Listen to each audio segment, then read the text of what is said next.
Welcome to this edition of Common Sense, Civics, and Citizenship. Today we're talking about God and the Declaration of Independence. Our founders mentioned God several times in the Declaration of Independence, so let's go through those. One is the laws of nature and nature's God. And it's said that the laws of nature and nature's God entitle them to a separate and equal station in the world. Rights which the King of Great Britain, King George III, was not giving them. Well, just what are the laws of nature? The laws of nature are those that are written on your heart, and we know that best, that when we're two, we've never read a religious book or the Constitution, but if we steal a toy from playgroup and run off into another room, we automatically know we've done something wrong. That's the type of thing that the laws of nature refers to. What are the laws of nature's God? Well, those are the 10 Commandments. Things like don't kill, don't covet, don't cheat, don't steal, don't lie. Those kinds of things. The other time that God is mentioned in the Declaration of Independence is when they mention the Creator. And it says in the Declaration, we hold these truths to be self-evident. A self-evident truth is one that everybody understands. That all men are created equal, that they are endowed by their Creator with certain unalienable rights. The rights that can't be taken away are unalienable rights. That among these are life, liberty, and the pursuit of happiness, which includes property. You know, our stuff that we actually own.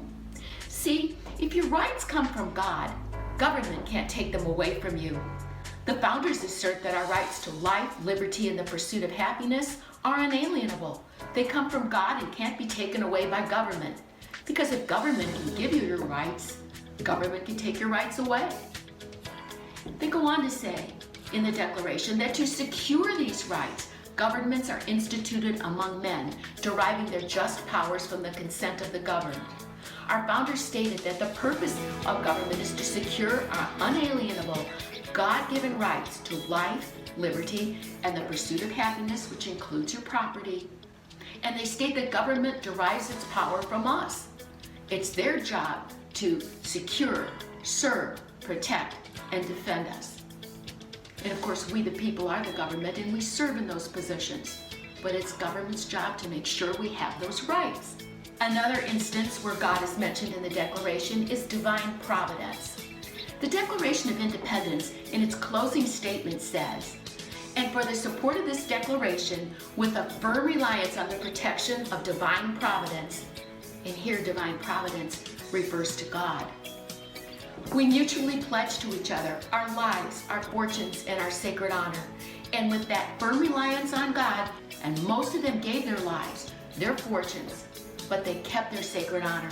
That is, their pledge to establish a nation conceived in liberty. Knowing that there are some great tasks that our founders were called to do, and knowing that they had human limitations in their ability to do them, they recognized that a power greater than themselves, whatever you want to call it, the divine, the almighty, the creator, was needed to win our independence and to keep that independence. Knowing where our rights come from was common sense civics as our nation was born. Thanks for watching this edition of Common Sense, Civics, and Citizenship.